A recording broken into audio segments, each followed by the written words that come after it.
Olá, eu sou a Sheila Santos. Eu sou a Isabel Rendeiro. E nós somos o PowerCast. Gente, antes de começar esse episódio, quero convidar vocês a se inscreverem no nosso canal, ativar o sininho, compartilhar com todo mundo e deixar muitos comentários, porque como sempre, né, bebê, a gente tem convidados muito powers. Muito powers, e quanto mais comentário e compartilhamento, ele faz uma segunda parte, gente. Hoje a gente tem um convidado, nosso gente, convidado que é internacional. Exatamente. Ele vem lá da Nova Zelândia, tem um negócio super diferenciado com mais de 60 que morou unidades. um tempo também lá na Austrália. Será que é por causa disso, dos esportes, Bebel? Pode ser que tenha toda essa ligação, mas a gente vai saber um pouquinho mais. Bem-vindo ao PowerCast, Shane Young. Bem-vindo! Shane, pra quem tá escutando a gente, né, você aí começou a Velocity, hoje tem o Studio Core também, um aplicativo que une todas essas coisas aí dentro. E a gente quer saber como que você começou isso, por que veio pro Brasil, como que você... Sei lá, são várias curiosidades, na verdade, conta tudo pra gente. Eu vou começar com a gente vai se atualizando. A gente tá aqui batendo um papo nos bastidores, Você conta nasceu na Nova Zelândia, foi pra Austrália, eu quero saber se você tem espírito empreendedor aí dentro da família com os pais, como que você teve essa ideia até você chegar aqui no Brasil, que é longe, né? Até você chegar até muito aqui. Longe. Muito longe. Nasci na Nova Zelândia, no Auckland, e mudei pra Austrália com 10 anos de idade. Meu pai preferiu muito mais a Austrália, é um país um pouco mais agitado de Nova Zelândia um pouco mais parado, as pessoas gostam mais da natureza, você tem fazendas no meio da cidade, enfim. E é engraçado se perguntar sobre essa parte de negócios, né? Meu pai tinha uma empresa de canoagem que levava turistas, principalmente da Ásia, em lagos e rios do Gold Coast, lá na Austrália. Que incrível. Então, eu tinha, naquela época, acho que 12 anos, 11 anos, e eu ajudava, ela me fez trabalhar, né? Eu tive que trabalhar free, então não tem nada pra isso. Mas, ajudando ele, então, isso foi um ano que a gente mudou da Austrália, então começou bem esse lado de ver, né, do mundo de negócios, quando eu tinha mais ou menos isso, uns 11, 12 anos de idade. E aí, te deixa mais satisfeito? Eu também trabalhava com meu pai, também nunca recebi pai. Te amo. Porque pai gosta de ver a gente, né? Acontece. Falar, olha, até começa a trabalhar. Mas conta, e daí quando que você veio pro Brasil, começou um negócio da Velocity? De onde veio essa ideia? Como que foi isso? Sim. Aí, em 2008, quando bateu a financial crisis, né? A crise mundial de finanças, a empresa onde eu estava trabalhando, né, entrou em recuperação, então todo mundo que estava lá, quase 95% foram mandados embora. E eu estava no momento de o que eu faço agora? Então, um amigo meu falou, vai lá conhecer Brasil, é legal, é bacana, então... Aí eu tava... Desculpa, antes eu já tinha conhecido, na verdade, Colômbia. Eu tinha interesse de morar lá. Eu gostei bastante da cultura de Latinoamérica. E lá eu gostei muito. Eu passei 3 meses em 2006 ou 2007, mais ou menos. Então, eu tava falando, não, eu acho que eu vou para a Colômbia, passar um ano lá, porque, né, acaba de sair, enfim. E no último momento tinha um outro amigo falando, vamos lá. Então, eu falei, tá bom. Então, eu fui com ele, a gente veio pra cá. E a gente ficou 6 meses. Aí nisso, viajando, conhecendo o local, imediatamente eu fico apaixonado do país, a cultura, as pessoas. E eu falei, antes das 6 meses, na 5º mês, eu falei, tá bom, assim, como é que eu fico aqui? Porque tem que ter um jeito de ficar aqui.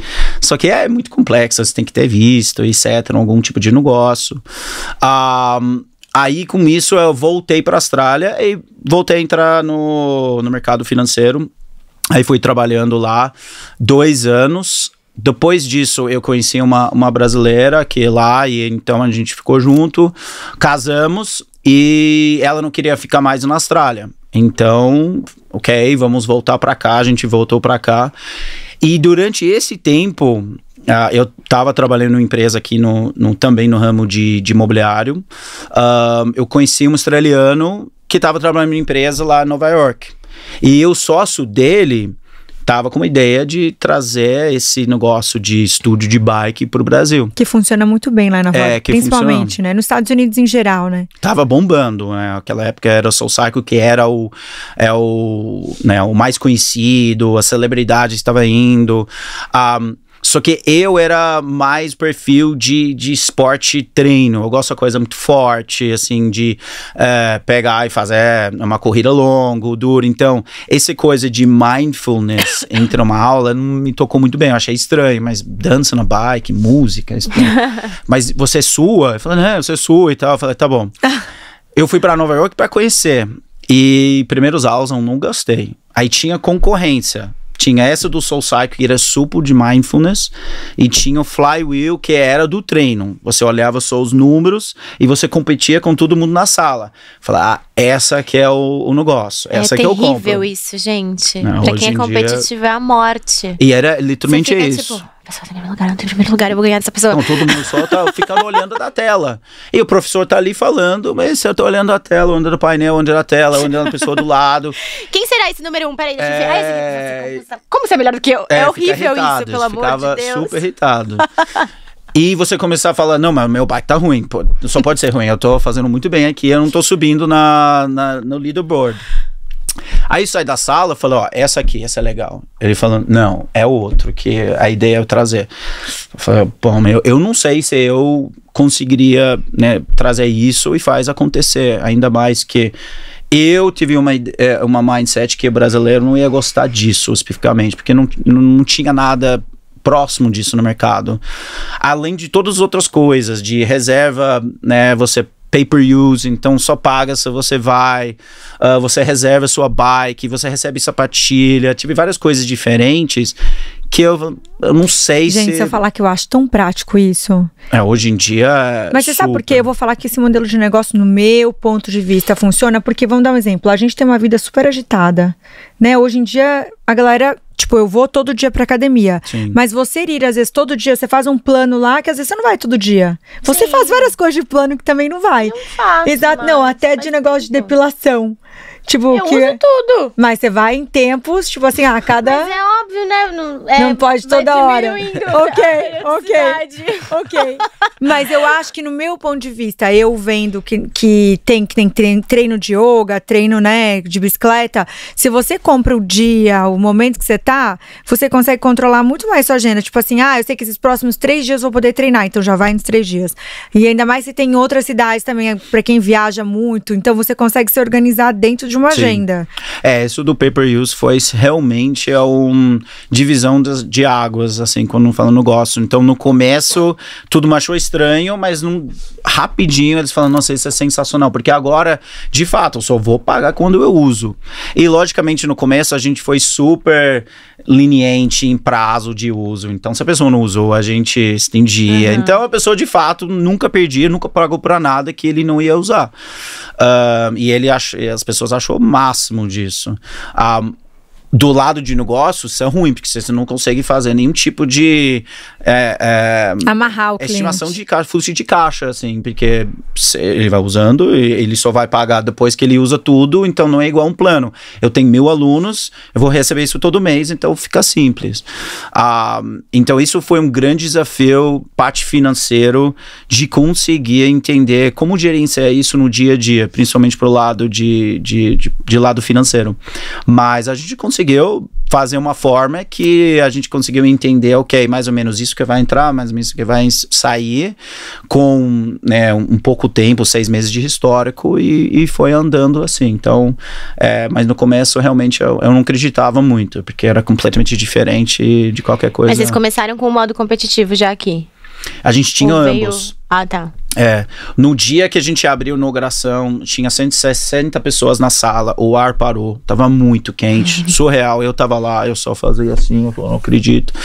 E daí que dá mais gasto pra trabalhar ainda, né? Aí o internet caiu, então se a internet cai, se o wireless não pega os dados do bike, então o leaderboard também errava, então os números paravam, então as pessoas olhando e o número não subia. Eu tô olhando assim, então eu tive que sair da sala correndo, tentando ligar pro cara do ar, tentando dar um reset no Wi-Fi.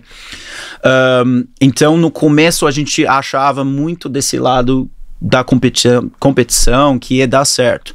E, de uma certa forma, fez. Só que aqui que a gente viu, as pessoas, eles não fez com tanta frequência. Ou seja, hoje eu quero competir, mas eu não vou mais na semana. Ou 2 vezes no mês. Eu sou essa pessoa. Eu sou essa pessoa. Então, a gente, depois de 6 meses, sentamos, falando, não está funcionando. E A gente fez um revamp total, foi lá para Nova York mais 3 vezes, eu fiz todas as aulas possíveis, acho que eu fiz 15 aulas em tipo 5 dias, eu fiz 4 aulas por dia, todas as aulas do Soul Cycle, entendendo como que funcionava, porque eu precisava acreditar primeiro. E depois das 15 aulas, além de estar extremamente cansado, quase comia nada, eu emagreci uns 10 quilos, eu entendi o negócio, porque no final eu comecei a fazer a aula com gosto. Que, eu não vejo hora de fazer a aula, em vez de, ele é puramente para eu olhar e ver como funciona. Então, acho que isso foi um momento que a gente entendia que, ok, é legal, funciona, agora a gente precisa trazer para cá. Então, como que um brasileiro vai gostar disso? Então, a gente foi trabalhando em cima disso. Legal. Antes da gente entrar nas nossas dúvidas, queria que você terminasse de contar de onde veio daí o outro estúdio também, pra gente poder daí mergulhar e te encher de perguntas. Tá. Core também é engraçado porque em 2016 a gente lançou um produto chamado Full Body, que é o funcional. Full Body era inspirado numa marca chamada F45, australiano, que hoje, eu não sei hoje, mas era pelo menos antes da pandemia, o maior franchise do mundo de fitness. Eles tinham mais de 2.000 unidades no mundo todo. E começou num lugar em Sydney em 2011, 12, uma coisa assim. E inspiramos porque ele era uma estrutura onde teve um TV, você olhava a TV, fazia exercício e rodava como circuito. E era muito eficiente e muito bacana. E aí a gente tentou construir algo similar, porque de fato deu certo. E a gente achava que algo junto com uma bike podia fazer sentido. Mas, de novo, a gente foi fazendo e vendo que tentar fazer uma estrutura, a gente teve 16 tipos de aulas. Caramba. E foi impossível para tentar construir isso com uma equipe pequena, com tanta frequência. Então, a qualidade não estava muito boa. Então, depois a gente foi estudando. Aí, depois de 2 anos, a gente chegou no nosso produto Core. Então, a gente foi construindo mais ou menos 2 anos para chegar no Core. Quantos anos hoje a empresa tem? A gente abriu o estúdio em 2014, janeiro. Então, ele já tem 8, 9 anos. Tá ótimo. Legal. Tá ótimo de tempo. Tem já, a gente estava vendo, tem mais de 50 unidades. A gente tem entre Core e Velocity agora, a gente tem, assim, total aberto agora são 59 e tem 87 mais ou menos, que estão estúdios que vão abrir. E todas vocês fazem franquia? São franquia, a gente tem próprio e franquia. A gente adora falar de franquia. Quando vocês começaram, vocês imaginaram que vocês já iam franquear o negócio? Não. Ou foi ao longo do processo? Foi totalmente, era tudo próprio. E aí, como que foi pra adaptar pra franquia? Já era um negócio que era adaptado ou vocês tiveram que mudar coisas? O que vocês tiveram que mudar? Sim. Pra quem que tem curiosidade de ter uma franquia, né? Sim. Como que funciona? Como ele estava montado 100% pro próprio, na hora que a gente começar a ver a franquia, a gente realmente teve que sentar e ver muita coisa, porque tem vários processos que foram muito engessados para você conseguir fazer um treinamento para outro, replicar disso de uma forma mais simples. Coisas como o treinamento de professores, o treinamento do professor no próprio demorava 3 meses. 3 meses para um treinamento como franqueado é impossível, principalmente se ele tem que vir de uma outra cidade. Muito custoso. Então a gente teve que rever disso. Alguns processos internos também que foram, eles são muito longos para uma franqueado. Então, no momento que a gente decidiu, que foi em 2017, a gente gastou mais ou menos 1 ano em planejamento, olhando tudo que funcionava como próprio, mas não como franquia, e foi ajustando disso. E a gente foi fazendo alguns testes pilotos antes para entender se de fato ia funcionar, porque a nossa maior preocupação é não somente expandir, mas a experiência do usuário, porque não tem como fazer franquia, ele vai numa unidade e o outro e tem uma experiência diferente, né? Então, isso foi um grande desafio pra gente nesse processo. Quem faz parte de uma franquia, tipo, se eu comprar, sei lá, no Itaim, eu posso ir na Vila Nova Conceição ou em outro bairro também, da mesma forma? Sim. Ou tem mudanças de franquia? Tem um pacote global. Então, o pacote global você vai em qualquer unidade do país. Ou você pode comprar um pacote só da unidade, aí ele fica um preço menor. Então a gente cobra um pouco mais para a utilização global de todas as unidades. Inclusive, se você tem da Velocity, você pode usar no Core. Que bacana. Então você pode usar em qualquer. Vocês têm estúdios que tem híbridos. Os dois. Híbridos. Tem estúdios. O bom que a gente vai virar o Shane de cabeça pra baixo pra fazer várias perguntas. Até porque é uma coisa que a gente adora. Até eu gosto muito de andar de bicicleta, principalmente, né? Acho que a gente envelhece muito bem andando de bicicleta, né? Sim. Que eu acho que não coloca... que nem corrida, né, que vai dermatologicamente, minha dermato deu várias dicas, que a gente vai correndo, que eu sempre gostei de correr, vai caindo tudo, né, com a corrida, né, gente, querendo eu não sabia disso. Calma que vocês não chegam nos 30 anos ainda, sabe? Quando você chega lá, sua dermato possivelmente vai te avisar. Então eu corria muito, ela sempre falou, Xê, comece a ir mais pra bike, até minha Nutri, vai mais pra bike que deixa o corpo mais... ajustado. Entendi. E eu comecei a ter um amor maior pela bicicleta, porque eu ficava, obviamente, muito na corrida ou na caminhada. Quando eu comecei a fazer bicicleta, e eu já fui na Velocity, achei incrível o plano de negócio de vocês, e queria até fazer um ponto aqui, que esses dias viralizou um vídeo de uma professora americana dando uma aula, você viu? Que ela dando uma aula meio irada, que tipo, tinha vários alunos dentro da sala, com aquela adrenalina, todo mundo fazendo aula. Quando vocês vão procurar e fazer pesquisas de negócio, porque a gente aqui no Power, principalmente, a gente faz para as pessoas que estão assistindo se inspirarem em você, no seu plano de negócio, ou adquirirem alguma coisa do seu negócio, ou quererem fazer algo, né, que tem na ideia delas de abrir mentes para fazer o mesmo negócio. Quando a gente está falando de uma empresa que tem vários lugares que tem case de sucesso, vindo de aula de bike com esses vários formatos, né? Só ali na sua, você falou mais de 16. Como que você entende, vindo para um país que nem o nosso, que é super diversificado, né? Tem lugares mais quentes, mais frios, mais galera que gosta mais na academia, não gosta. Como que você faz para aprender as pessoas na aula? Eu vendo essa aula que viralizou, professora super animada, tem vários tipos de aulas diferentes. Como que vocês fazem com as professoras? Olha, hoje o nosso maior foco está totalmente na parte mental.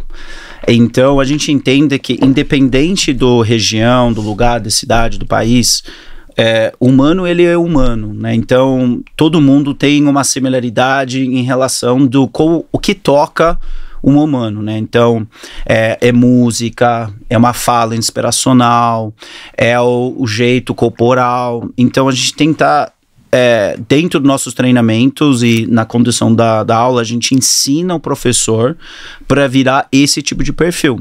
Então, porque se a gente foca no física, amanhã abre o outro e eu vou ter a mesma coisa, né? Talvez a aula é mais difícil, eu prefiro o mais difícil, então vou para lá. Então a única forma de reter esse aluno é focar em algo que é muito difícil você replicar, que é desse parte que toca o aluno no parte mental. Então, vários nossos professores hoje, eles poderiam virar facilmente coach em frente de 1000 pessoas falando sobre coisas motivacional, e é exatamente o que eles fazem isso dentro da sala. E isso é bom porque independente é mulher ou homem, se é, né, um professor, um professora dando essa aula, todo mundo tem esse mesmo conceito. O que muda de fato são um pouquinho de perfil. Então, talvez um pouquinho da música que um toca, que o outro não toca, e aluno vai naturalmente para esse professor. Agora, no final, todo mundo tem que ter essa mesma experiência e sai da sala com algo novo, né? Eu falo, algum pensamento, ou conseguir curar algum tipo de coisa que estava naquele dia em relação, um dia eu estava bravo com o namorado, eu estava bravo com fulano, o trabalho estava ruim. A gente tem umas cases bem interessantes. A gente tem uma case de uma mulher, isso me tocou muito, ela teve câncer de mama, e aí ela ficou muito tempo em quimioterapia. E estava resolvendo, mas não estava conseguindo sair 100%. Enfim, o médico, quando ela terminou toda, o médico falou, você vai lá fazer algo, né, de fitness, enfim, ela foi procurando, ela não gostava de musculação, etc, começou a fazer uma aula com uma professora nossa. E essa professora, ela é muito profunda, então ela entra mesmo numa fala extremamente profunda. Depois de 1 ano e meio, assim, ela voltou e a câncer não tinha voltado e tinha curado, e agora, tô falando que isso foi pela aula, mas ela conseguiu construir algo na mente dela que essa aqui não vai me vencer, e ela usou as aulas exatamente para isso, pela fala do professor e tudo que ela foi mentalizando. Então é exatamente isso que a gente tenta criar e não focar no físico. Físico é a consequência, claramente você vai sair suado, tem gente que vai queimar 800 calorias, faz parte, mas isso não é o objetivo final nosso, entendeu? E hoje vocês percebem no mercado que as pessoas estão procurando cada vez mais se exercitar por questão de saúde e não pelo físico, ou às vezes para desestressar? Sim. É uma coisa que vocês percebem, até porque o core veio depois, e o core de certa forma é uma coisa mais forte, né, pra realmente, pra quem vai, digamos assim, procuraria uma coisa pelo físico. Sim. Então como que foi essa onda, assim, vocês acham que o core deu uma crescida? Como que é esse equilíbrio? Eu acho que o pós-pandemia pegou bastante, então todo mundo que de fato estava completamente sedentário procurou algo para eles fazerem que gostar. Eu acho que o corpo pós-pandemia de fato deu um boom diferente de pré-pandemia, porque ele é uma aula um pouco mais de treino.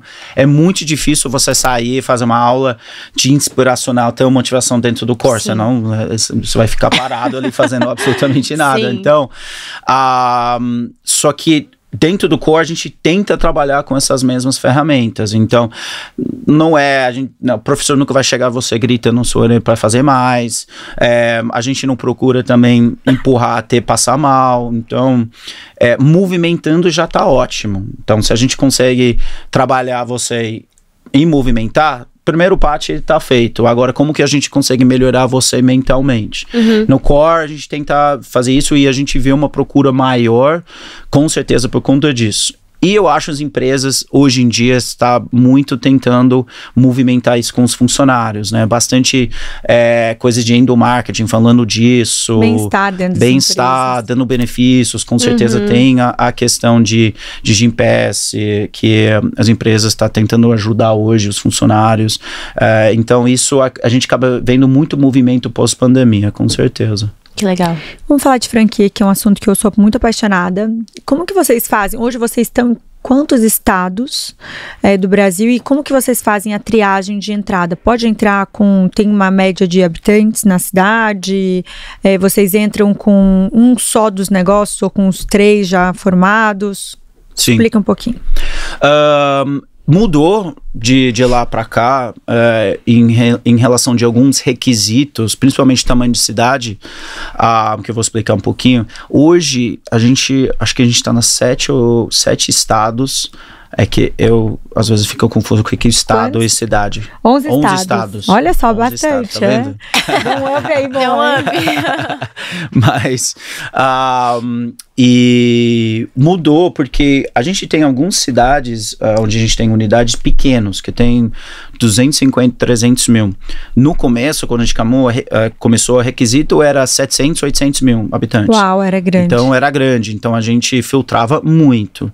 Não, porque não tinha... Porque a gente entendia, como em São Paulo dava certo no Rio, precisa algo similar, senão vai ter muita dificuldade. A gente fez a primeira unidade numa cidade pequena e deu certo. Até vou perguntar, curiosamente, falando, qual era? Maringá. Maringá? Eu sou paranaense, gente. A minha cidade tem Maringá. 60 mil habitantes, quem sabe a gente chega lá, gente. Maringá, que acho que tem 200, 250 É grande Maringá, habitantes. Pra gente é grande. É grande, mas ele para nós era muito pequeno. A gente também tem Presidente Prudente, mas acho que é maior do que Maringá. E quando a gente viu isso, eu falo, ok, então, na verdade, tem público. O que a gente não estava considerando são todo mundo que não faz parte do público hoje de academia. Porque você vai lá fazendo a análise do mercado, você vê quantas academias estão lá, quantas pessoas estão fazendo as academias. E normalmente dá para pegar esses números. E a gente estava tratando os lugares com essa informação. Só que você tinha mais 100 mil pessoas que não faz parte desse mercado. Que eram pessoas de oportunidade de entrar. Então foi justamente essas. A gente tirava pessoas de sedentário. A gente não roubou ninguém. A gente, na verdade, trouxe pessoas novas dentro do mercado. Então hoje é mais ou menos isso, a gente tá nessa faixa ali de 250 mil para Velocity. Para Core pode ser menos, porque ele é uma operação menor, ele é mais barato em relação aos pacotes, etc, porque é uma operação um pouquinho diferente, mas mudou muito de quando a gente começou. Você falou que o valor é diferente, né? Mas assim, quem fecha um pacote pode fazer qualquer uma das aulas. Aí como que vocês consideram se a pessoa às vezes fecha um pacote um pouco mais caro ou mais barato e faz mais, entendeu? Sim. Esse equilíbrio. No Core só não pode fazer o inverso. Tá. Só que a Velocity você pode. Então, nas daí unidades... acaba equilibrando. Equilibrando. Então, hoje, se não me engano, 60% de nossas vendas são através do nosso aplicativo. Legal. Então, a gente tem mais ou menos 80 mil pessoas ativas nos apps, que vai usando no aplicativo. Tem muita venda pelo app. O resto são o site e no balcão. Mas a gente vê hoje que tem bastante gente que gosta da flexibilidade de conseguir fazer ambos e qualquer lugar, ou se você tem um estúdio híbrido, então eu compro na Velocity, eu posso fazer no Core. Só não pode fazer no Core para Velocity justamente pelo valor, então a repasse acaba sendo menos. Sim. Então a gente tem essa restrição. Mas normalmente é bem raro em estúdios híbridos você tem quem faz um, não faz o outro, né? Tem alguns alunos sim, mas a maioria faz ambos, principalmente nos híbridos. E vocês percebem uma tendência de abrirem os estúdios híbridos ou mais Velocity ou mais Core? Como que é esse equilíbrio de abertura? Nosso híbrido, ele é um pouco diferente do que quando também a gente começou. Quando a gente começou era Velocity e tinha a sala do Core. E a gente foi percebendo que se não montar a marca dessa forma, porque você entra lá, aí você falava, olha... você tá aqui, eu tô pra aula do Core. Aí você tá atendido pela uma recepção tudo vestido de Velocity, toda comunicação é Velocity, e você tinha uma sala de Core, fica confuso. Hoje a gente faz o estúdio híbrido que é as duas marcas, então tem duas recepções, você tem duas comunicações separadas, então, por exemplo, no Itaim você passa no corredor que vai pro Core, que é tudo vermelho, é tudo do marco Core, e os banheiros Velocity são Velocity, a sala Velocity, recepção Velocity, e assim a gente vai construindo melhor as duas marcas, por mais que eles são no mesmo grupo, separados. Sim. Porque a gente quer que as pessoas... Se eu não sou uma aluno de uma das marcas, eu não vou me misturar na minha, comunidade, nos meus posts, etc. Eu quero apoiar aquela marca. Então, hoje ele é somente assim. A gente não faz mais esses híbridos que era em 2018. Legal. Michele, como que vocês fazem para precificar? Tanto para cada um, quando é híbrido, como a Isabel sugeriu, e os outros normais. E se quando vocês têm a franquia, todo lugar do Brasil são os mesmos preços? A gente trata pela região. Então hoje a gente faz 3 faixas. Então a gente faz a faixa 1, que seria capitais, São Paulo, Rio, tem umas outras ali que entra, que são as faixas mais caras. Aí depois a gente entra em faixa 2 e tem umas faixa 3, que são as cidades menores. Isso justamente porque a gente não pode ficar tão por fora do que já é oferecido dentro da própria região. Porque já estamos mais caros. Eu acredito em todos os cenários, tirando, né, um Bodytech do Guatemi, por exemplo, ou algo nesse sentido, acaba sendo a opção mais cara. Então, além de a gente preocupar, claro, toda a experiência do usuário, a gente compara também as regiões e cada uma, a gente senta com franqueado, entender melhor, que normalmente o franqueado ele entende muito bem da região e o que ele acredita, e a gente faz isso em conjunto, se ele vai faixa 1, faixa 2 ou faixa 3. E aí a gente vai na nossa recomendação pelo estudo que a gente faz, a gente usa uma software chamada GeoLabs, e isso, ele abre tudo, literalmente tudo do mercado, e você consegue entender o poder do mercado referente financeiro, quais regiões tenham mais concentração dessas pessoas, enfim, ele é muito, muito bom, muito rico em informação. E a gente passa essa recomendação e tentar fechar isso junto com o franqueado. Desde que vocês começaram, você falou agora que tem esse software, vocês sempre tiveram essa preocupação de ter essa parte de tech muito ligada com o negócio de vocês. de onde que surgiu, tipo, de onde vocês pegaram essa inteligência, né? Vocês trouxeram de fora, vocês desenvolveram aqui, como que foi isso? Porque muitas empresas deixam um pouquinho de lado essa parte tech, vai, tipo, pra experiência, procurar isso, trazer aquilo, né? Equipamento, mas essa inteligência que é muito importante, às vezes deixa um pouco de lado. E vocês já começaram com isso, imagino que junto. Sim. Como que foi isso pra vocês? Vocês já tinham essa consciência também? Eu gostaria de ter muito isso no começo, mas eu ficava com uma clipboard na Paulista à noite, até a academia fechar, marcando todo mundo que entrava e saía.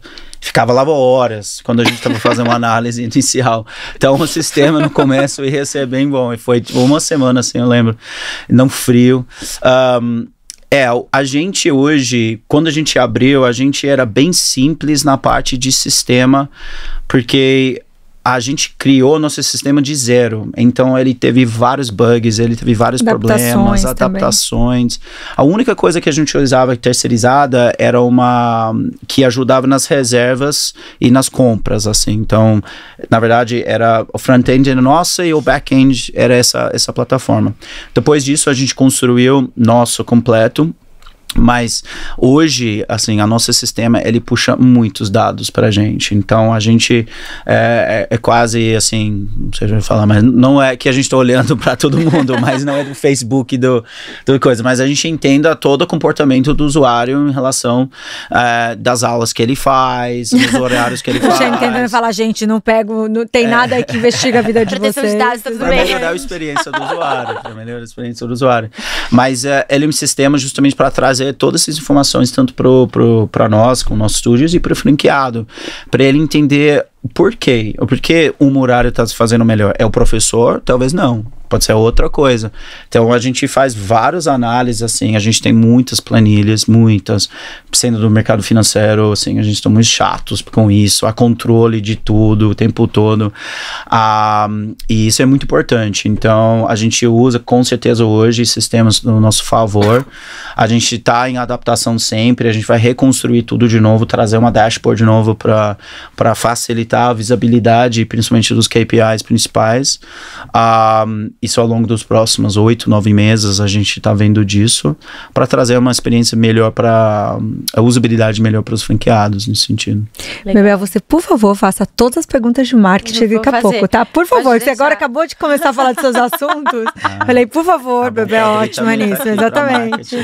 Eu vou fazer minhas perguntas de curiosidades aqui, tá?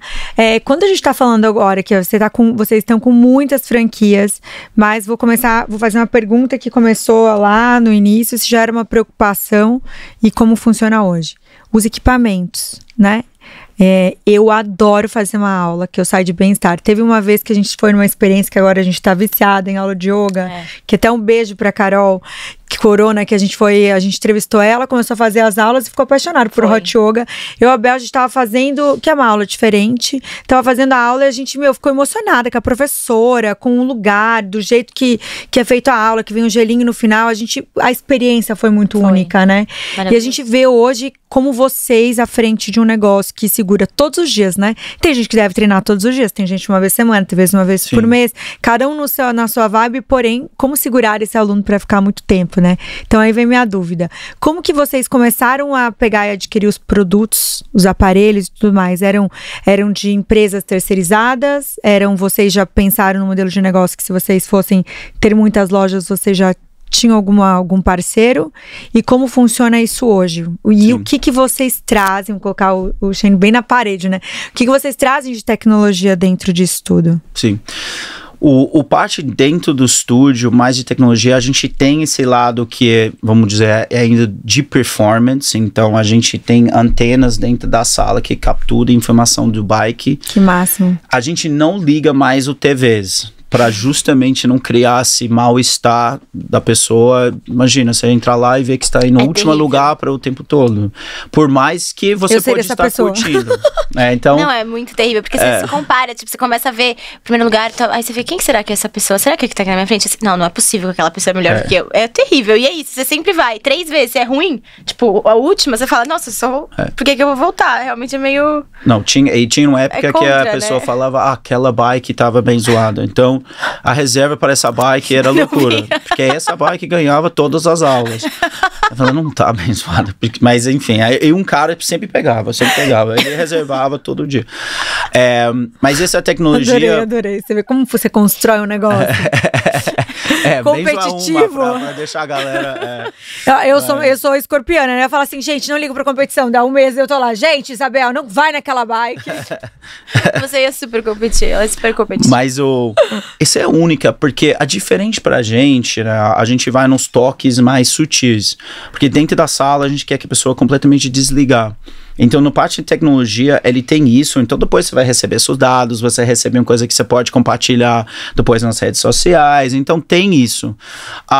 Mas a gente quer trazer as itens mais humanos. Então, seu primeiro aula, ou se você está fazendo algum tipo de conquista, a gente escreve um cartãozinho para você, deixar na sua bike, com talvez um chocolate, que, parabéns, foi sua 10ª aula hoje, nossa, sensacional. Então a pessoa posta disso, que acha o máximo. A gente dá camisetas exclusivas quando você, né, bate um X quantidade de aulas. Então, na parte de tecnologia, tem algumas coisas que estão em planejamento, mas isso muito mais não aplicativo e não tanto exatamente o que está dentro da sala e o que a gente pode extrair de dados, etc. Temos umas coisas que a gente estava olhando lá atrás, dentro do mundo de VR, etc., mas no momento que você traz isso, você coloca muito risco, porque se dá errado, você não tem que fazer. Então, se o seu negócio está em cima de algo que precisa, por exemplo, na época, nossa aula era em cima de um leaderboard. Então, se ele não funcionava, sua aula foi pro lixo. É isso. Você tem que devolver todos os créditos. No momento que ele virou secundária, a nossa aula era mais importante você ser conectado naquele momento com o professor, com você. Independente se ele funcionou ou não era mais um problema. E, inclusive, hoje tem muita gente que não liga mais o painel. Porque eles não querem saber os dados. Eles são muito mais preocupados no como ele sente quando ele sai da sala. Legal.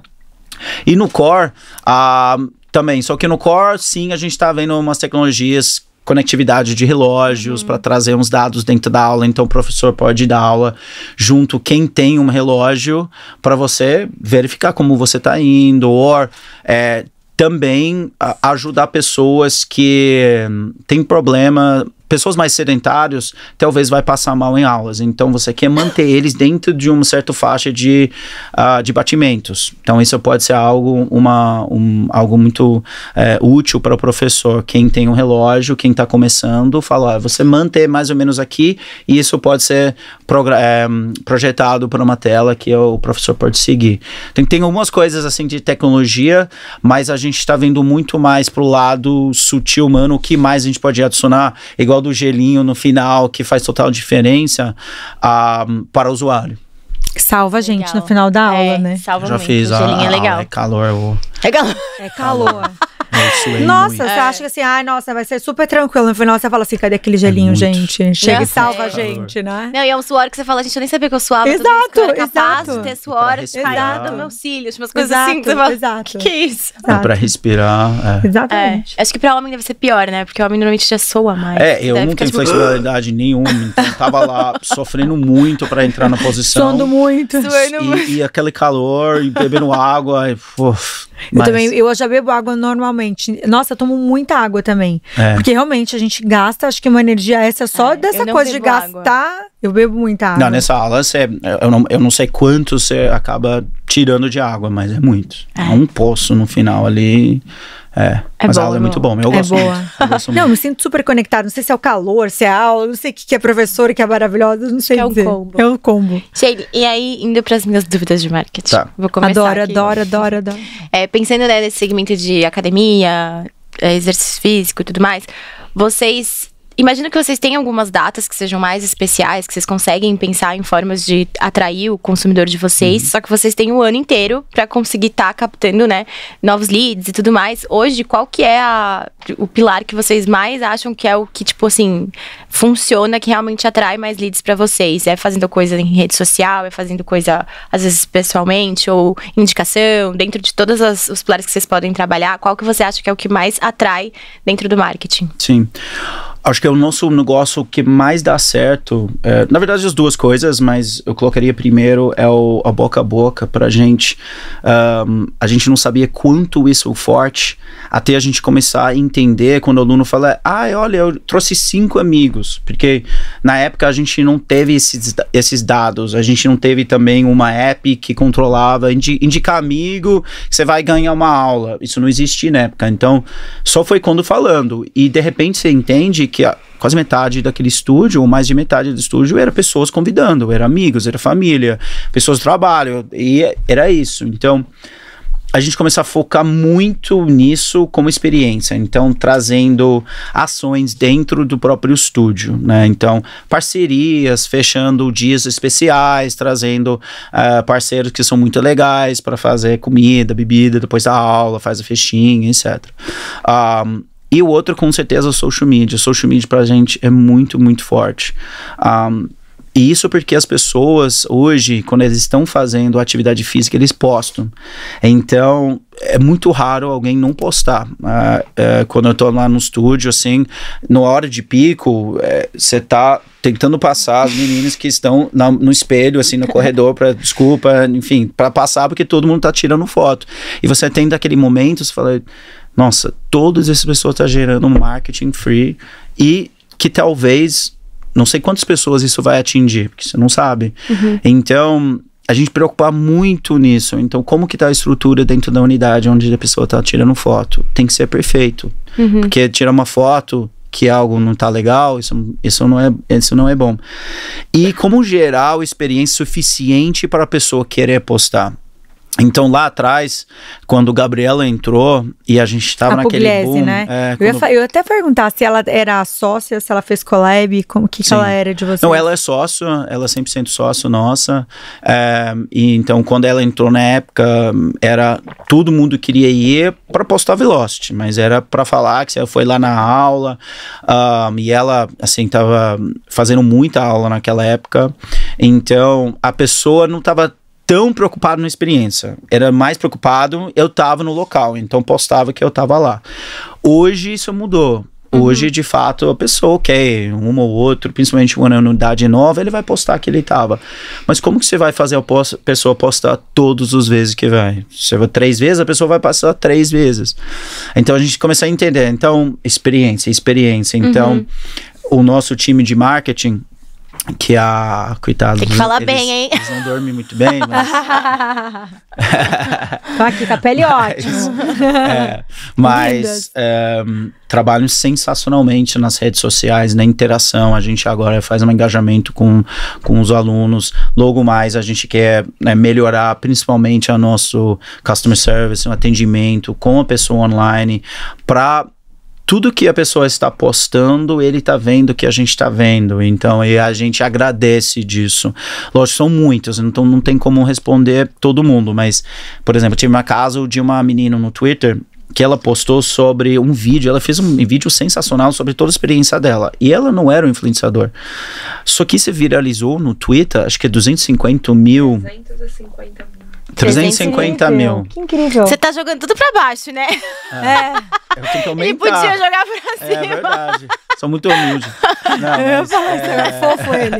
Que signo você é? Que signo você é? Touro. Touro. A gente sempre pergunta de signo, gente. A gente tem uma análise interna de todos os signos. E aí foi orgânico o Twitter? Foi orgânico. E isso foi pra muita gente, assim. E várias pessoas foi pela primeira vez por conta disso. Que legal. E a menina que tinha 2.000 seguidores no Twitter. Então, o movimento tá muito rápido hoje. Então, pessoas precisam entender que tudo que você fala, tudo que você posta, tudo que mundo que posta sobre a sua empresa ou fala sobre a empresa, pode virar algo enorme que você não pode imaginar. Algo que você nunca imagina, né? Uma menina de 2.000 seguidores vira 350 mil. E que bom que ela fez uma coisa boa, né? Ela podia ter feito uma release ruim também, né? Então tem aí tudo foi isso. engraçado, porque eu entrei em contato com ela, só que é pelo meu físico. Eu falei pra ela, nossa, eu agradeço muito pelo a sua post, é muito legal, é isso que a gente quer criar como marca, etc. E aí ela postou a minha post, achando que era algo tentando fraude. Aí o que eu falei pra ela, manda seu endereço, a gente quer mandar um gift. Aí ela falou ali no post, olha gente, alguém tá usando o Instagram do dono da Velocity, tentando pegar meu endereço, enfim. Aí depois... Isso começou a viralizar também. Eu falei, meu Deus. O que eu fiz? Só quis dar uma aula, gente. Oi, obrigada, quero ser gentil. Aí o marketing falou pra mim depois, olha, pensa antes se você manda. Eu fui aprendendo junto, foi ótimo. Legal. Aí depois ela entendeu, ela falou comigo, foi super legal. E ela tá lá indo pro estúdio e com certeza a gente ganhou vários alunos por conta disso e foi muito bom. E também entender que Twitter, que é algo um pouquinho de lado, é algo que também movimenta muito no Brasil. Twitter eu não todas imaginava. As tendências, tudo tá lá. Sempre tá, né? Rápido, né? Real time, assim. É muito, eu adoro. Tudo sempre sai lá primeiro. Tipo, às vezes as pessoas vêm com uma notícia, nossa, mas isso já tá no Twitter há séculos. É verdade, muito o Twitter, louco. né? Muito rápido. Agora eu vou perguntar um pouquinho sobre negócio. Quando você, obviamente já falou aqui, né, que já adaptou várias vezes o seu negócio, você já trabalhava com alguma coisa no ramo de educação ou de saúde ou nessa área, né, de bem-estar em algum momento da sua vida que você trouxe ou foi a primeira vez que você trabalhou? E quando você começou a trabalhar com isso de fato, que você foi entendendo o mercado, qual a sua preocupação dentro do negócio de eu quero atingir esse objetivo dentro da minha empresa? Essa foi a primeira vez. Eu sempre era prática de esporte, mas muito pro lado mais de competição. Então, esse lado de bem-estar um pouco mais, eu quero fazer isso pro meu bem. Essa foi a primeira vez. E eu acho que entrou, porque o mercado financeiro, ele é muito turbulento. E depois do crise 2008 e voltando, você começar a entender que ou você vive nisso até aposentar, ou você tem que fazer outra coisa. Porque não tem como, depois de uma certa idade no mercado financeiro, pular para outra coisa. A não ser que é para empreender. É muito difícil. E eu tinha 26 anos, né, na época. Super quando novo. começou. Então, era momento de entender, ok, isso não é para mim. No mercado financeiro não é para mim. Aí, só que caiu também esse lado de vamos fazer algo dentro do mundo de bem-estar, porque também não era algo que eu estava imaginando. Então, quando o meu sócio hoje trouxe disso de ideia e eu comprei a ideia, foi completamente fora de qualquer coisa que eu imaginei que eu ia fazer. Então, é engraçado porque não era algo que, quero muito fazer isso, era exatamente eu só sabia que eu não queria mais mercado financeiro, mas o que seria? E graças a Deus que foi a coisa melhor que podia ter feito. Eu adoro trabalhar com isso, faço as aulas todos os dias, então nada melhor trabalhar e ficar contente também no mesmo tempo com seu corpo, sua mente. Mas eu acho que às vezes, talvez esse negócio de empreender aquilo que você gosta muito ou que você planejou de fazer, às vezes pode cair algo que você não imagina e de repente você também gostou muito. Então acho que tem que deixar as mentes abertas o tempo todo, conversa, fala com pessoas, vê de fato sim o que encaixa com você, mas está aberto para algo novo entrar. Acho que isso com certeza aconteceu comigo. Bacana. Que máximo. Inspirador. A gente tem um quadro aqui que você sorteia uma pergunta pra você mesmo. Tá. E você é polêmica, brincadeira. Surpresa! São 2 perguntinhas que você sorteia. Tá. Aí você sorteia a primeira, responde, depois sorteia a segunda. Não pode pular, brincadeira. Pode pular? Como criar uma boa experiência para o consumidor em lojas físicas? Isso é ótimo, que a gente estava falando isso hoje com o time. Então, eu vou repetir exatamente já o que sabe. eu falei. A Jujuba sempre ganhando prêmios aqui. Todo mundo que abre fala a resposta, pergunta muito boa. Não, a gente estava falando isso hoje. A experiência do usuário tem que começar na porta. Então, o que é a primeira coisa que a pessoa vai enxergar? Como as nossas recepções são tudo na frente, a primeira coisa que ele vai ver é o recepcionista. Então, aquele sorriso no rosto, a empatia, ele tem que estar em pé, pronto para receber essa pessoa. E tem que ser um ambiente leve, tem que ser um ambiente leve com música, tem que ser algo que ele entenda que ele saiu da rua e entrou na loja. Ele tem que ter essa sensação da diferença no mundo. Então, a gente sempre fala entre a experiência porta, a experiência atendimento e a experiência sala. E como trazer isso tudo para um pacote só, porque em cada momento são experiências diferentes, quando eu entro, quando eu sou atendido lá, tete a tete, quando eu entro na sala, quando eu saio e quando eu ia embora. Então, a gente está muito preocupado nesse fluxo do cliente, né, tudo que ele toma ali, e o que são falados através das pessoas. Então, quando ele é novo, a gente tem um fluxo, um script completamente diferente quando a pessoa já é frequente. Então, a gente quer criar uma conexão com aquela pessoa primeiro. Então, como você vai conseguir conectar uma pessoa que você não conhece? Então, você vai falar seu nome, você vai perguntar se ele tá bem ou ela tá bem, você vai perguntar se você vai saber que ele é primeira aula, porque a gente tem isso no sistema, e vai explicando tudo para ele sentir que ele não tem dúvida. Então, a gente usa referentes de hotéis, exatamente isso. Se eu pego o cartão, mas eu não sei onde inserir o cartão na porta, já a minha experiência já é ruim. Se você me dá a sapatilha, eu não sei o que fazer com essa sapatilha, eu coloco agora, eu coloco depois, eu coloco na sala, onde eu coloco. Então, a gente está falando isso hoje. O cliente não pode ter dúvida. Ele pode estar muito claro o que ele comprou e qual é o valor disso, através do atendimento e através da explicação. E, logicamente, a experiência dentro da sala é primordial.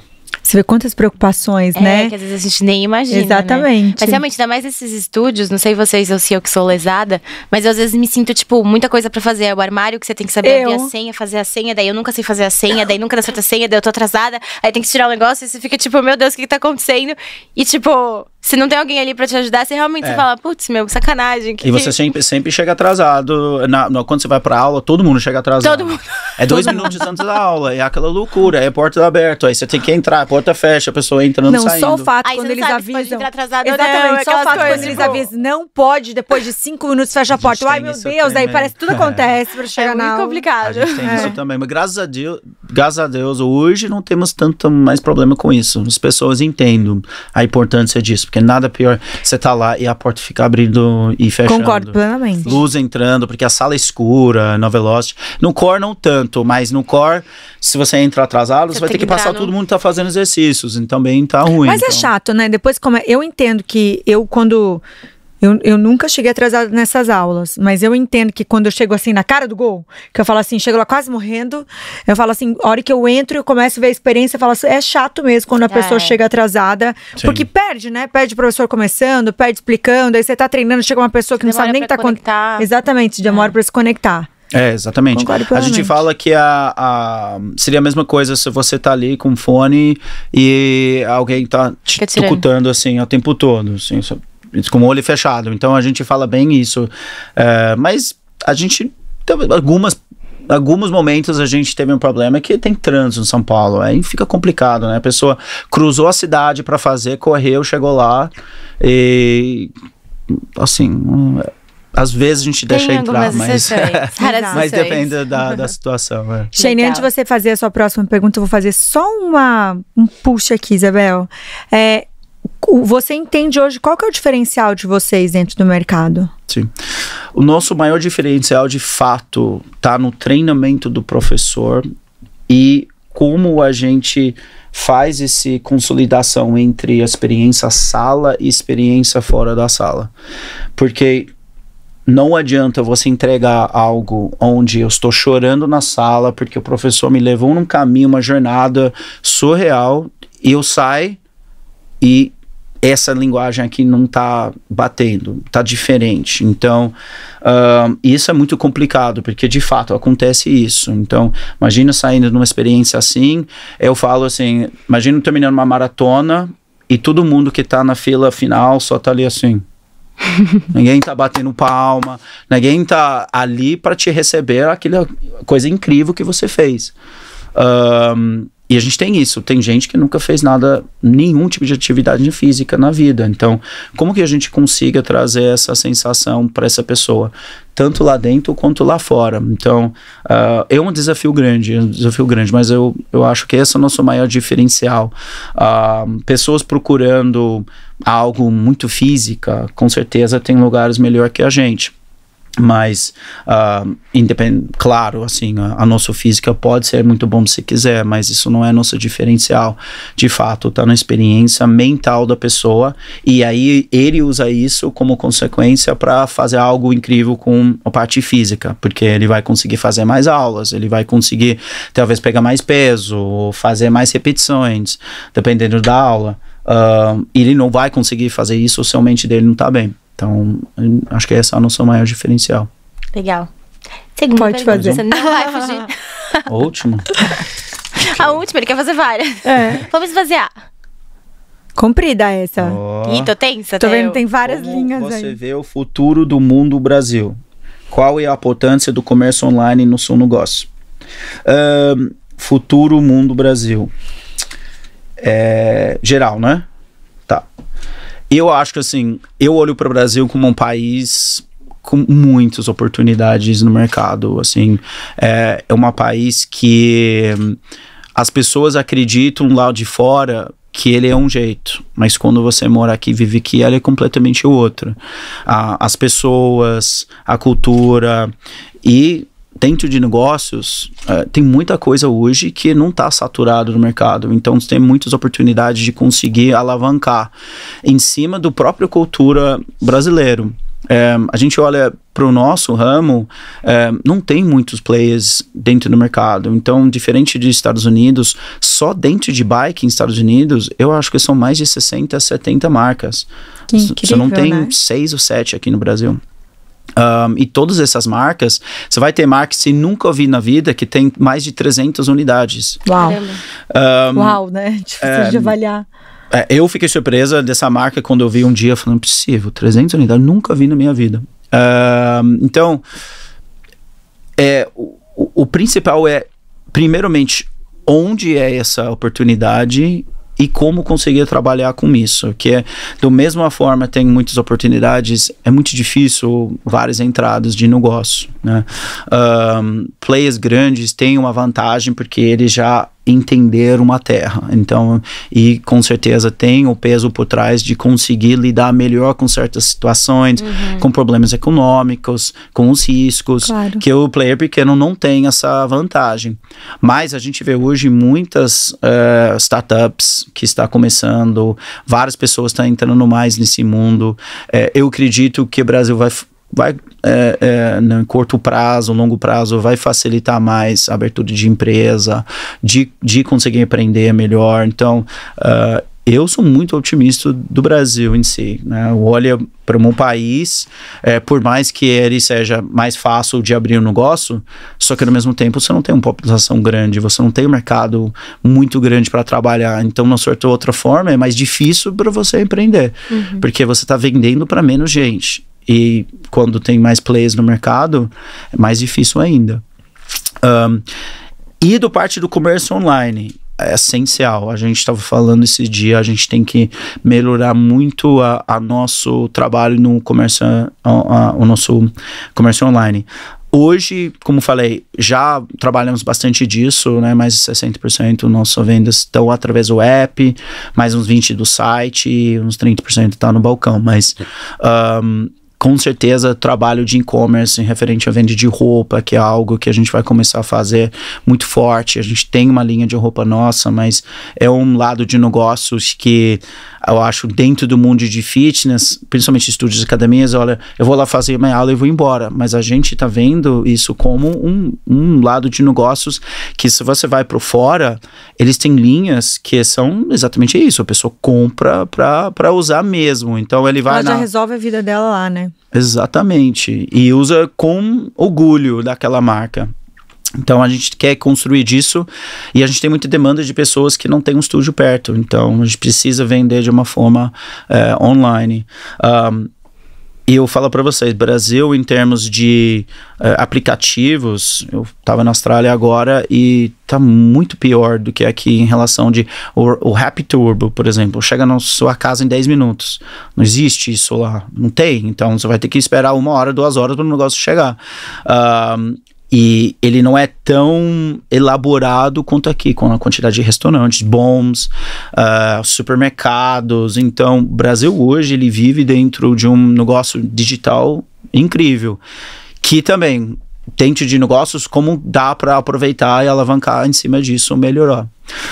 Então, também a gente está pensando nesse lado, né, principalmente dos nossos aplicativos. Quanto mais a gente consiga que a pessoa entre no aplicativo, não só para reservar, mas passar tempo. Então, a gente está pensando em toda a experiência de métricas, a pessoa conseguir pegar e compartilhar com os amigos, dados, olha quantas aulas que eu fiz, olha que eu fiz isso, que é a mesma coisa de postar hoje em dia. E converter que a gente está tendo várias novidades aqui. Exatamente, tô amando. A gente vai soltar várias novidades. Muito legal, vou tirar aqui o nosso... Não, eu até vou fazer... Até vamos falar um pouquinho, né, de Ops Bebel. Vamos, a gente tem um presente pra você. Ops, tanto aqui, já que a gente tá falando de bem-estar, Ops é suplementação, tanto pra cabeça, né, pra mente e pros olhos. Então, vocês que gostam de esportes, de leitura, a gente que fica muito tempo no computador, no celular, eles são ótimos pra concentração.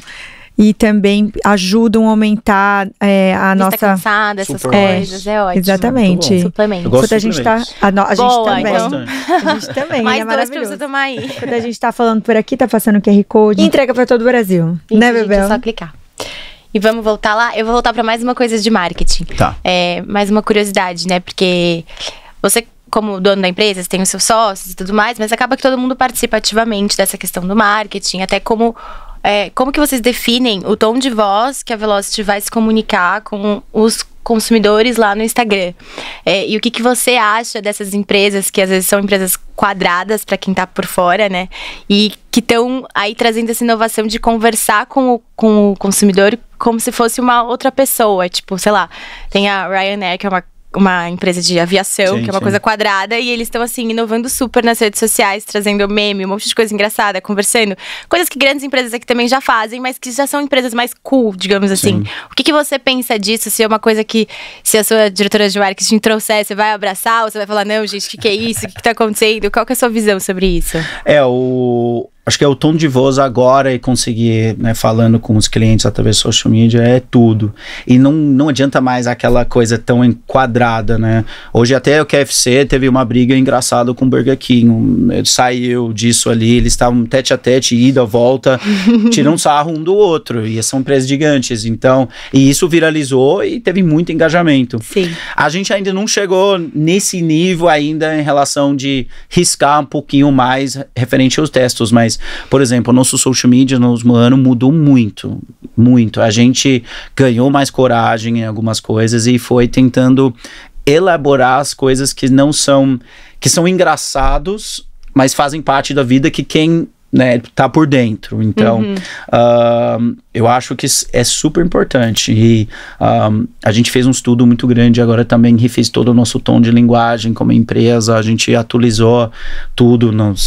Se a gente olhar 5 anos atrás, 7 anos atrás, eu cuidava da social media. Quando a gente abria, meu Deus, estava complicado. Eu escrevi tudo em inglês. Eu imagino o homem curto. Também, né? Não gosta de cuidar, né? Não, eu pegava só os posts dos alunos, aí faz o crop e postava.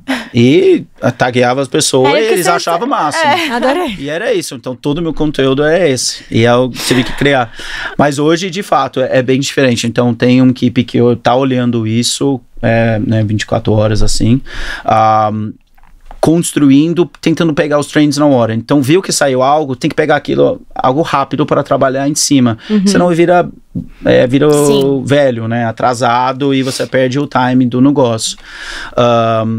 Mas eu acho que várias empresas hoje, que são empresas que tem nada a ver dentro de um mundo mais cool, vamos dizer, estão indo para esse lado e está funcionando, né? Então, acho que é super importante. Legal. Falando de Velocity, falando de Core, falando de todo o negócio, vocês pensam, já que ele falou de Colômbia, que estava estudando no mercado, vocês pensam em ir para algum lugar, né, no mercado internacional, aqui da América Latina? Estão estudando? Vamos ver se a gente tem mais fofocas. Para Austrália, para Austrália, Nova Zelândia. Não, com certeza. A gente já abriu em México, então a gente tem unidades lá. A gente tem demanda fora em Europa. Por que todo mundo vai para o México, né, Isabel? O México é muito atraente. É muito atraente, De outra cidade eu moraria lá. É muito bom. Não, o México é muito legal, gente. Muito legal. Eu acho que muito legal. Que máximo isso. Muito legal. Assim, Lisboa, Espanha, a gente já teve, né, inquiries disso sobre candidatos que têm interesse de abrir lá. Só que, com certeza, a gente está, nesse momento, super focado no Brasil, porque ainda a gente entende que tem várias coisas referentes aos processos e, principalmente nessa expansão, indo de 10 unidades para 80, 100, 150 unidades, você tem que tomar muito cuidado em ajustar rápido quando você vê algo que não está funcionando, que funcionava com 30 unidades. Então, e isso é a gente fala em inglês teething, que é quando a dente sai do bebê, né? Então, a gente está construindo disso junto com esse período de ver, ok, aquele processo ali não funcionava, então como que a gente pode melhorar ele com mais unidades. Mas Latinoamérica é bem interessante. Peru, Argentina já tem alguns estúdios, algumas marcas. Colômbia tem marcas também. Então todos os países eles têm alguma marca de funcional ou de bike, mas nenhum conseguiu fazer um sucesso, vamos dizer, tão grande. Então são mercados. Você acha que não conseguiram manter a qualidade? Não, eles são aulas muito bons, são marcas muito bons, mas eu acho que às vezes, dependendo do país, da cidade, às vezes ajuda quando você tem um peso internacional, traz um peso, olha, legal, eles, né, têm quantas X unidades, então com certeza, né, a experiência, a pessoa olha um pouquinho diferente, mas se não me engano, faz tempo que eu não olhei, mas por exemplo, a Colômbia acho que tinha 3 unidades, a Argentina tinha 3 unidades também, mas nunca conseguiram fazer, né, a quantidade maior. México, a UNA de América Central e de Latinoamérica tem mais. Tem uma marca lá que acho que eles têm 20 unidades. Legal. Nossa, eu tenho aqui. Se ele vai falando, eu tenho perguntas, né? Eu vou fazer a última antes da gente entrar para as powers. Você acha que o México é um negócio mais esquentado por ter muita influência também americana? Sim, com certeza. E o que facilita isso, voltando, no Brasil, professores, eles precisam CREF. E o CREF, você precisa 4 anos de faculdade nos Estados Unidos, não precisa disso, você faz um diploma, se não me engano, 6 meses ou algo assim, pode estar errado, mas é curto prazo. Então, alunos viram professores. E México também ele é algo similar. Então, com isso, você acaba ganhando toda aquela qualidade de pessoas que são dos Estados Unidos que pode vir para o México para dar aula. Então, e as pessoas dão aula de espanhol, eles conseguem fazer inglês fluente, e está muito americanizado hoje, com certeza, isso ajuda. E no Brasil ainda temos, né, o professor ele tem esse desafio de ter que terminar para ainda conseguir dar aula. Né? Ah, legal isso. A gente não tá a fim de fazer pergunta, então a gente vai te fazer mais uma outra quadro com você. Brincadeira. Esse aqui é o nosso último convidado, deixou uma pergunta pra você. E aí eu vou te dar o vídeo, aí você pode dar play, calma. Aí só deixa perto do microfone. É o Pyong, né? Calma que tô com uma dificuldade. Pode só deixar perto do microfone para o pessoal escutar. Cada convidado que vai passando, pro próximo deixa uma pergunta pessoal para passar de empreendedorismo. Ah, ok. Legal. De onde veio a inspiração para abrir esse negócio especificamente? E não, por exemplo, uma academia, um serviço mais completo, mas sim especificamente desse jeito. Tô curioso. Pyong Lee, gente. Muito bom.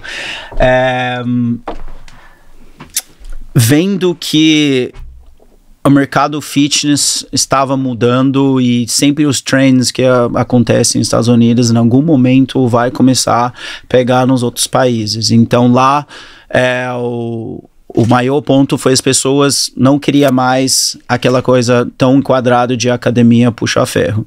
Então, eles queriam algo mais substantivo, que não era boring, que eles não precisavam ir lá e não sabiam o que fazer, ou tem que ter personal, mas você não tem personal. Então, e esse assim, eu gosto de musculação e academia, então não é nem por esse fato, mas a gente vê muito esse trending. Então, nisso a gente foi inspirado no fato, ok, olhando para o Brasil naquela época, não tinha nada similar. Então, tinha aulas coletivas que davam muito bem, mas consolidar isso com o pay-per-use, quando você reserva a sua bike, com os touches de afinamento que você tinha quando você chegava, ou a experiência, né, quando dentro dos banheiros, os produtos, enfim. Então, a consolidação disso era que não existia na época.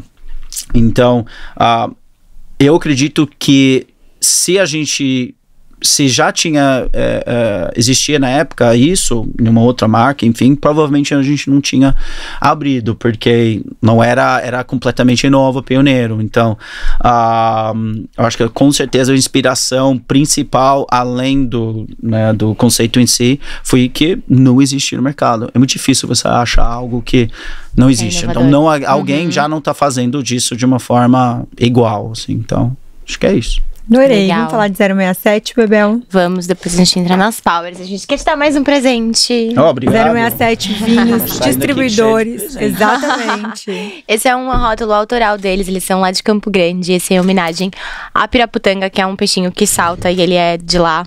Local, o peixinho.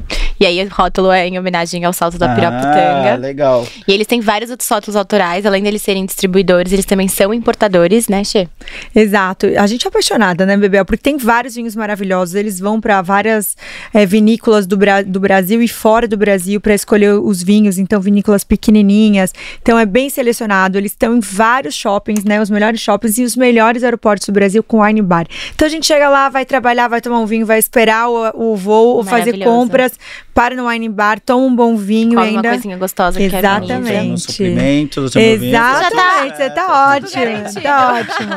Enquanto a gente tá batendo esse papo, todo nosso episódio tá passando aqui o QR Code e entrega para todo o Brasil. 067 vinho, gente, que a gente é apaixonado. E vamos para nossas powers, né, Bebel? Xê, pode começar. Até vou dar uma pausa aqui, Jujuba. Você quer pegar algumas coisinhas aqui na mesa? Gostaria. Esse pode deixar rodar, a gente não precisa nem editar, que Jujuba já é de casa. Só para deixar você mais tranquilo aqui no nosso Momento Power. Qual foi o maior desafio que você encontrou ao começar uma franquia? Montar os processos. Boa. Foi com certeza o mais difícil.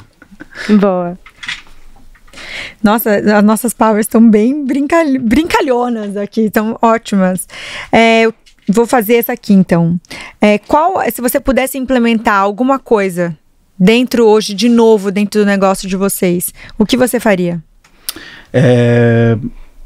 Desculpa, repete. Se vocês pudessem implementar ou complementar alguma coisa nova dentro da empresa, o que vocês fariam?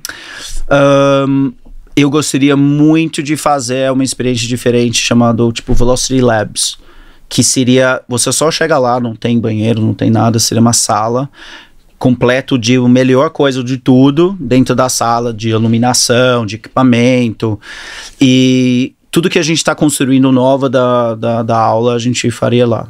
Isso, provavelmente a Adri vai me matar por falar disso, mas é uma coisa que a gente... vai demorar de qualquer forma, mas é uma coisa que gostaria muito de implementar.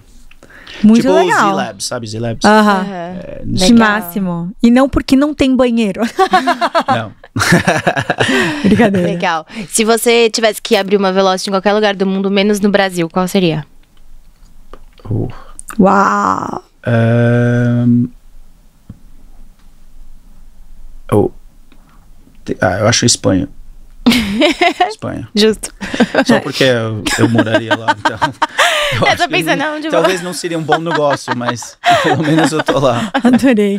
Olha, eu não sei mais se vocês têm isso, mas eu queria perguntar em qual lugar do ranking da Velocity você está? Que eu estou? Faz tempo que eu não liguei o leaderboard, mas na última vez eu tava bem, acho que nos primeiros 3 eu tava lá. Olha só. Adorei. Muito bom, muito bom. E a última pra gente finalizar. Deixa eu pensar como fazer essa pergunta sem ser... Ter um negócio com sócios ou sozinho? Com certeza com sócios. Porque a troca ali é sensacional. E quando você não quer lidar com uma certa situação, você vai lá pedir ajuda para o seu sócio. Você consegue pegar isso hoje? Tá bom, eu pego. Então a gente tem essa troca. Então meu sócio André, que é brasileiro, e ele é sensacional. Então, e ele traz também várias facilidades em o que é do Partido Brasileiro. Então tem coisas que são muito cultural, que ele vai resolver talvez muito melhor do que eu, em algumas situações. Ele é muito mais paciente, ele lida muito bem com várias coisas, mas eu tava sozinho por um tempo, e de fato é muito difícil, e acho que você perde esse negócio de trocar. Claro que tem casos que eu já ouvi de alguns histórias assim, horrorosos, que briga de sócios e depois saídas muito ruins, mas eu, com certeza, se pudesse fazer tudo de novo, eu faria com sócio. Tem só mais uma? Eu também tenho uma. A gente faz uma. Não, então faz você, que eu fiz a última, daí eu faço a última. Bom, ok. A tua vai emendar, né? Senão eu faço a minha. Não? Já que você tá falando sobre isso, queria perguntar, já que vocês falam, né, com gente, trabalham com gente e tem gente o tempo inteiro, como que é a gestão de pessoas dentro da empresa de vocês? A gente... com certeza no começo era bem mais fácil com a menos gente, isso é um clichê, sim, mas acho que na verdade não é nem porque é menos gente, é porque às vezes você não tem exatamente os valores, por mais que você saiba os valores, propósito, etc. da empresa, mas de fato você executa isso dia a dia. O mais difícil é isso, porque a maioria dos processos, os treinamentos, os workshops, às vezes não tá encaixado com os seus valores, propósito, etc. Então você tá preocupado se o aluno tá recebendo disso, mas você não tá preocupado se os funcionários estão recebendo disso. Então hoje a gente tá justamente olhando isso para muito mais profundo, porque não é somente a questão de cobrar números, cobrar resultados dos seus colaboradores, mas eles primeiramente têm que cobrar, eles têm que comprar, né, o propósito ali, lógico, mas de uma forma deles. Então, não adianta eu cobrar, né, o propósito é isso, beleza? Tá bom, eu entendi. Mas se ele não comprar disso de uma forma dele, ou seja, ele fazendo as aulas, ele vai curtindo da forma dele, ele vai entendendo que o produto é bom para ele por conta a questão dele, em vez de impor, né, o nosso conceito, por mais que ele seja dentro das regras, etc. Eu acho que esse tipo de gestão que a gente tenta fazer hoje. Ser clara, comunicação super aberta e compartilhar quanto mais possível. Tem algumas coisas que não dá para, de fato, compartilhar, que seja novidades ou seja parte financeira. E até eu me assustei quando eu sempre achei na empresa onde trabalhava, falei, não, mas você ganha muito, como você pode? A receita era X, mas aí agora eu entendi que tem despesas. Então as despesas vai tirando tudo, né? Deixar um pouquinho no final, mas tenta ser mais clara e transparente com a equipe e comunica. Então, isso é difícil, porque no dia a dia é muito fácil esquecer de comunicar com a equipe e falar. Eu não tô nem falando de bom dia, mas eu tô falando de tem algum projeto bacana, deixa todo mundo saber. Porque senão, se eu tô no canto ali do escritório, que talvez eu não participo nisso, eu não sei, eu tô fazendo diferença na empresa, será? Eu só fazer as notas, mas será que isso tá fazendo uma diferença? Com certeza tá, porque sem isso a gente não conseguia lançar esse novo projeto, que você faz parte disso. Então isso é um desafio, eu não tô falando que a gente faz isso muito bem, ou não somos experts nisso, mas com certeza, pelo menos a gente entende que isso é necessário. Principalmente pós-pandemia, acho que mexeu muita gente, então as pessoas são mais sensíveis, as pessoas são mais cuidadosos em relação do ambiente de trabalho. Então a gente precisa com certeza encaixar nessa nova mundo e essa nova forma de gestão. Com certeza. Já me identifiquei aqui com várias coisas. Eu queria saber os pontos positivos e negativos de você empreender no Brasil sendo um estrangeiro. Tirando a linguagem? Pode ser também um ponto. Esse é um ponto. Esse é o ponto. Que lembra eu ir no banco para abrir uma conta, eu não falava muito bem.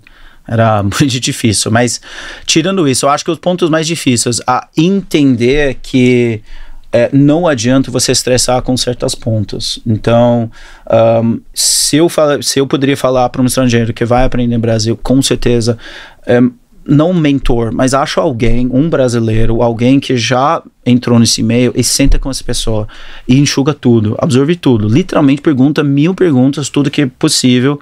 Você demora 3 meses, faz isso para 3 meses, porque vai te economizar muito estresse e muito tempo para frente de vários erros. E segundo ponto, estudo parte da contabilidade financeira o quanto mais possível, porque isso que pega muita gente. Marketing você vai aprendendo, mexer nas redes sociais, etc. Você não vai colocar tanto em risco da empresa, mas fazer a contabilidade errado e não entender o financeiro brasileiro, aí vai dar muito problemas. A contabilidade é bem diferente do meu país, assim, várias normas, principalmente na parte de RH, você tem que pegar isso muito bem, entender como controlar a folha, o que está indo, o que está sendo pago, para não ter qualquer problema na frente. E não é por questão que alguém está tentando não pagar ou faz errado, é que tem tanta regra que você simplesmente esquecer.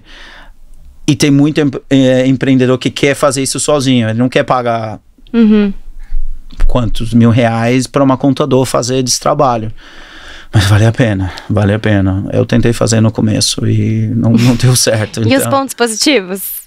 Os pontos positivos, tem mais. Os pontos positivos são todas as oportunidades pelo tamanho da economia que tem. Então, hoje, tirando algumas dificuldades de empreender, aqui eu olho como mais oportunidades no país. Assim, talvez tem gente que não concorda com isso, mas eu olho claramente que tem mais oportunidades aqui nesse momento, pelo tudo que está acontecendo no mundo. 2, as pessoas, muita gente trabalha para a empresa como se fosse deles. Então, por isso tem muita gente que fica tão... qual que é a palavra? Tem que tomar cuidado aqui. Qual que é a palavra? Fica emocionado em vários momentos porque trata a empresa como deles. Eu acho isso sensacional. Na minha cultura é mais fria. Então é direto no ponto, trata o assunto muito rápido, vai não trabalhar, vou embora, e sim, aí que vai. Não, o brasileiro tem mais cultura. Mais caliente, né? Muito mais quente aqui. Então ele trata a empresa como ele sente se a pessoa gosta muito, ele quer entregar tudo para a empresa. Isso é difícil, eu acho, achar. Então, difícil ter sucesso se você não tem uma equipe muito engajado e acredita no que você faz. Isso para mim também dá uma ponto super positiva aqui. Mas tem que conseguir falar com essas pessoas em português, senão isso não vai adiantar nada. Adorei, gente. Não, mas é verdade, é um ponto isso. Que maravilhoso. Shane, deixa suas redes sociais das empresas, para quem quiser acompanhar vocês. Pode falar pra gente. Vou falar do Velocity, então @studio_velocity e @studio.core, que é nossas de empresas, e também do Sweatify, @Sweatify. E a minha é o @shaneo.young. Boa. A gente vai anotar também. Aqui tá todo mundo assim, ó, testando, ver se ele sabe. Shane, você é um presente aqui. Muito obrigada por você ter vindo. A gente aprendeu muito, né, Bebel? Foi muito legal. E vocês que estão assistindo, não esqueçam de inscrever no nosso canal. Ativar o sininho, mandar pra todo mundo, deixar um monte de comentário. Detalhe, né, Bebel? A gente sempre fala do YouTube, mas a gente tá em todos os streaming, gente. Exato. Então YouTube, você que tá escutando a gente aí no Spotify, favorita esse episódio. TikTok, e manda Instagram. pra todo mundo. Exatamente, gente. Um beijo. Muito obrigada. Beijo.